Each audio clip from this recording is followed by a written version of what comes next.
Welcome to 99 TV. అందరికీ నమస్తే. తెలంగాణ రాష్ట్రంలో కాంగ్రెస్ ప్రభుత్వం కొలువు తీరి 18 నెలల కాల పరిమితి దాటిపోయినటువంటి పరిస్థితి. అయినా ఇప్పటి వరకు క్యాబినెట్ లో పూర్తి స్థాయి క్యాబినెట్ అనేటువంటి దాని విస్తరణ జరగలేదు అనేటువంటి కామెంట్స్ కాంగ్రెస్ పార్టీకి ఎదురవుతున్నాయి. తీవ్ర స్థాయిలో ప్రతిపక్షాలు విమర్శిస్తున్నటువంటి పరిస్థితులు కూడా మనం చూస్తున్నాం. ఇది మాత్రమే కాకుండా ఇంతవరకు స్థానిక సంస్థల ఎన్నికలు నిర్వహించలేదు, పంచాయతీ ఎన్నికలు నిర్వహించలేదు. పంచాయతీల ఎన్నికలు నిర్వహించకపోవటం వల్ల కేంద్ర ప్రభుత్వం నుంచి వచ్చేటువంటి నిధులన్నీ కూడా అక్కడే ఆగిపోయినాయి.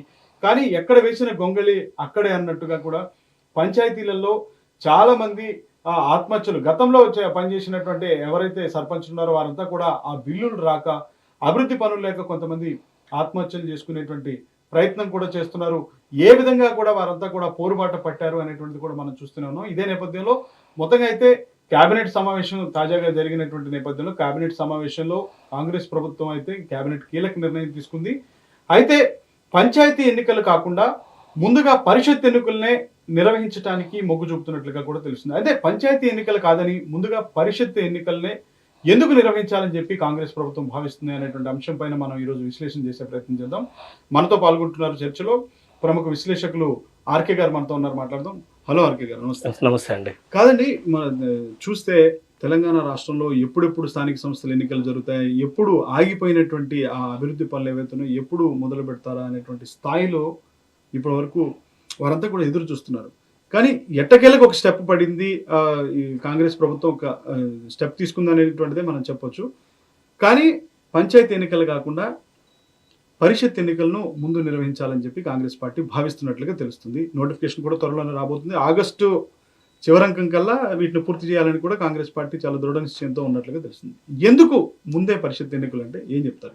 నిజం చెప్పాలి అంటే రాజ్యాంగం ప్రకారం ఒక కొత్త ప్రభుత్వానికి పాత ప్రభుత్వానికి మధ్యలో తేడా కేవలం 6 నెలలు ఉండాలి. కానీ తెలంగాణ కాంగ్రెస్ ప్రభుత్వం ఏం చేసింది, స్థానిక ఎలక్షన్లు కంప్లీట్ అయిపోయి వాళ్ళ పదవీకాలం పూర్తయిన 18 నెలల తర్వాత కూడా ఇంతవరకు ఎలక్షన్లు పెట్టలే. నిన్న జరిగిన క్యాబినెట్ మీటింగ్లో ఏం చెప్పారు అంటే 42 రిజర్వేషన్ పరిస్థితి ఉంది. ఇక్కడ బీసీలకి స్థానిక సంస్థల ఎలక్షన్లో 42% రిజర్వేషన్ ఇస్తామని 2023 ఎలక్షన్లో కాంగ్రెస్ పార్టీ వాగ్దానం చేసింది. దానికి అనుకూలంగా ఒక అసెంబ్లీలో ఒక బిల్లు పెట్టారు.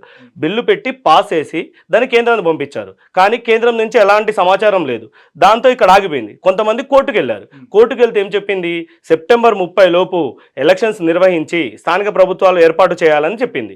దానికి అనుకూలంగా గవర్నమెంట్ ఏం చేసింది, ఒక ఆర్డినెన్స్ తీసుకొచ్చి ఆర్డినెన్స్ ప్రకారం 42% రిజర్వేషన్ బీసీలకి ఇచ్చి ఎలక్షన్ పెట్టాలని చూస్తుంది. కానీ ముందుగా ఎంపీటీసీ జెడ్పీటీసీ ఎలక్షన్లో పెట్టడానికి రీజన్ ఏంటి అంటే ఎంపీటీసీ జెడ్పీటీసీ ఎలక్షన్లు అనేవి కేవలం పార్టీ గుర్తు మీద జరుగుతాయి. పార్టీ గుర్తు మీద జరగడం వల్ల ఖచ్చితంగా పార్టీకి సంబంధించిన వాళ్ళందరూ ఓటు వేస్తారు. కానీ స్థానిక సంస్థల్లో వార్డు మెంబర్లు కానీ సర్పంచ్ కానీ ఎలక్షన్స్ కానీ కేవలం ఆ మనుషులు ఎవరైతే ఉన్నారో వాళ్ళ పేరు మీద జరుగుతాయి. స్టేట్ ఎలక్షన్ కమిషన్ ఉంటుంది, వాళ్ళకు ఒక గుర్తు కేటాయిస్తుంది. ఆ గుర్తు ప్రకారం మాత్రమే ఆ గుర్తు వాళ్ళకి కేటాయించడం వల్ల ఆ గుర్తు ఆధారంగా వాళ్ళకి ఎలక్షన్స్ జరుగుతాయి. దానివల్ల ఆ పార్టీ గుర్తు ఉండదు. స్థానిక ఎలక్షన్లు సర్పంచ్ ఎలక్షన్లు వీటి జరిగేటప్పుడు పార్టీ గుర్తు ఉండకపోవడం వల్ల ఏం జరుగుతుంది అంటే ఎవరైతే కరెక్ట్ క్యాండిడేటో వాళ్ళు ఓట్లు వేయడానికి ఈజీగా ఉంటుంది అనమాట. ఎందుకంటే మనం మామూలుగా చూస్తాం సర్పంచ్ ఎలక్షన్లు జరిగేటప్పుడు ఊర్లో హడావిడి ఎంపీ ఎలక్షన్ల జరిగేదానికంటే ఎక్కువగా జరుగుతుంది.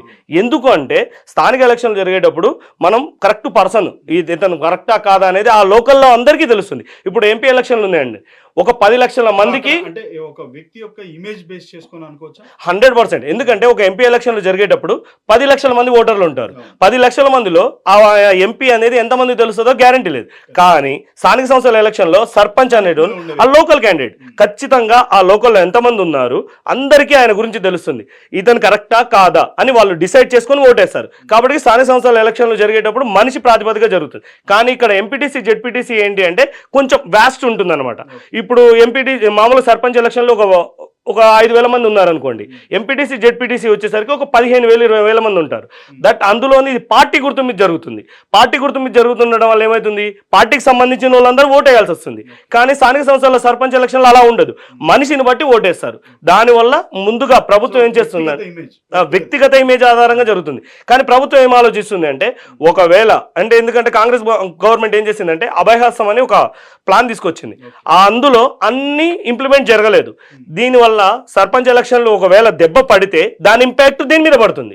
కానీ ఇదే ముందు జరగడం వల్ల ఏమవుతుంది అంటే ఎంపీటీసీ జెడ్పీటీసీ పార్టీ గుర్తు, దానివల్ల పార్టీకి సంబంధించిన వాళ్ళందరూ ఓటు వేస్తారు, దాంతో వాళ్ళకు సమస్య ఉండదు. అందుకోసం ముందుగా దీన్ని కంప్లీట్ చేసి దాని తర్వాత ఎంపీటీసీ సర్పంచ్ వార్డు మెంబర్ ఎలక్షన్లకు పోవాలని చూస్తుంది అనమాట. ఇది దీని వెనుక ఉన్న మతలబాన్. గవర్నమెంట్ ఎంతసేపు ఉన్నా సేఫ్ గేమ్ ఆడుతుంది.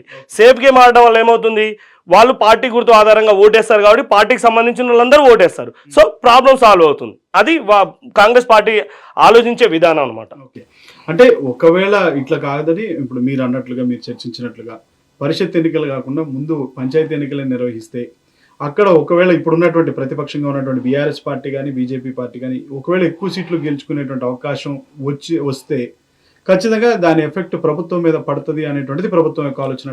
100%. ఎందుకు అంటే ఇప్పుడున్న కాంగ్రెస్ పార్టీ ఏం చేసింది, అభయహస్తం పేరు మీద అందరికీ ఒక్కొక్క వాళ్ళకి ఒక్కొక్కటి. ఉదాహరణకు చెప్తాను, మహాలక్ష్మి పథకం కింద లేడీస్కి 2500 ఇస్తా అని చెప్పింది, కానీ 2500 ఇంతవరకు ఇవ్వలే, కేవలం ఫ్రీ బస్ మాత్రమే ఇచ్చింది.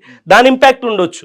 ఒకవేళ దాని ఇంపాక్ట్ పడి సర్పంచ్ ఎలక్షన్లు వార్డు మెంబర్ ఎలక్షన్లు కనుక వాళ్ళు వేరే బీఆర్ఎస్ పార్టీ కానీ బీజేపీ కానీ ఎక్కువ గెలిస్తే దాని ఇంపాక్ట్ దీని మీద పడుతుంది.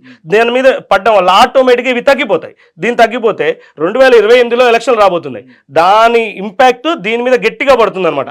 ఇది గెలిచిన వాళ్ళే, లోకల్లో స్టాండర్డ్ గా ఉన్న వాళ్ళే 2028 ఎలక్షన్లు గెలవడానికి 100% ఛాన్స్ ఉంటుంది. ఎందుకంటే లోకల్ క్యాడర్ రెడీగా ఉంటుంది కదా, అందుకోసం అది ఎక్కువగా ఉంటుంది. కాబట్టి దాని మీద ఇంపాక్ట్ పడొద్దని ముందుగా దీన్ని ప్లాన్ చేస్తున్నాను అనమాట. గవర్నమెంట్ చాలా తెలివిగా ప్లాన్ చేస్తుంది. ఎందుకంటే ఒకవేళ MPTC ZPTC election safe game ఆడుతుంది, 100% సేఫ్ గేమ్ ఆడుతుంది. సేఫ్ గేమ్ ఆడకపోతే తేడా అయితే వాళ్ళు నెక్స్ట్ ఎలక్షన్ గెలవరు అని వాళ్ళకి చాలా క్లారిటీ ఉంది. ఎందుకంటే రాబోయే జిహెచ్ఎంసీ ఎలక్షన్స్ ఉన్నాయి, ఇక్కడ జూబ్లీ హిల్స్ బై ఎలక్షన్ కూడా ఉంది, వీటి మీద కూడా దాని ప్రభావం పడే ఖచ్చితంగా ప్రభావం పడుతుందండి. ఎందుకంటే ఒక పార్టీ ఒక దగ్గర ఓడిపోయింది అంటే దాని ఇంపాక్ట్ వేరే దాని మీద కూడా పడుతుంది. ఉదాహరణకు మీకు చెప్తాను, బీఆర్ఎస్ పార్టీ గతంలో చాలా ఉప ఎన్నికలు ఎదుర్కొంది, కానీ ఆ ఉప ఎన్నికల్లో ఆ పార్టీ ఓడిపోయింది. ఓడిపోవడం వల్లే 2023 ఎలక్షన్లో ఇంపాక్ట్ పడింది. ఒకసారి ఆలోచించండి, బీఆర్ఎస్ పార్టీకి 39 సీట్లు వచ్చినా వాళ్ళ ఓటింగ్ పర్సంటేజ్ 37%, కానీ కాంగ్రెస్ పార్టీకి 64 సీట్లు వచ్చినా వాళ్ళ ఓటింగ్ పర్సెంట్ 39%. కేవలం 2% డిఫరెన్స్ ఉంది. ఆ 2% డిఫరెన్స్ వల్లనే కాంగ్రెస్ పార్టీ వచ్చింది తప్ప కాంగ్రెస్ పార్టీ ఫుల్ మెజారిటీ రాలేదు. అది మనం చూసాం ఆల్రెడీ. కానీ కరెక్ట్ పాయింట్ చెప్పారు ఆర్కే గారు మీరు. ఎందుకంటే దుబాక్ ఎలక్షన్ చూస్తే బీఆర్ఎస్ పార్టీ అధికారంలో ఉంది, బీజేపీ రఘునందన్ అక్కడ బై ఎలక్షన్ లో గెలిచారు. బీఆర్ఎస్ పార్టీ అధికారంలో ఉంది, హుజూరాబాద్ ఎన్నికల్లో ఈటెల రాజేందర్ గారు గెలిచారు. ఇక్కడ కూడా అంతే, ఏది మన మునుగోడు రాష్ట్ర మన వాళ్ళు గెలిచి. కాబట్టి ఖచ్చితంగా ఒక ఎలక్షన్ కి ఇంకో ఎలక్షన్ కి ఖచ్చితంగా ఇంపాక్ట్ చూపిస్తుంది. ఆ ఇంపాక్ట్ వల్ల బీఆర్ఎస్ ఓడిపోయింది 2023 ఎలక్షన్ లోని ఖచ్చితంగా చెప్పవచ్చు. ఇది కారణం అండి. జిల్లా పరిషత్ ఎలక్షన్లు ముందుగా పెట్టడానికి గవర్నమెంట్ సేఫ్ గేమ్ ఆడుతుంది, 100% సేఫ్ గేమ్. ఒకవేళ ఇది గనక మిస్ఫేర్ అయితే దాని మీద ఇంపాక్ట్ ఉంటుంది.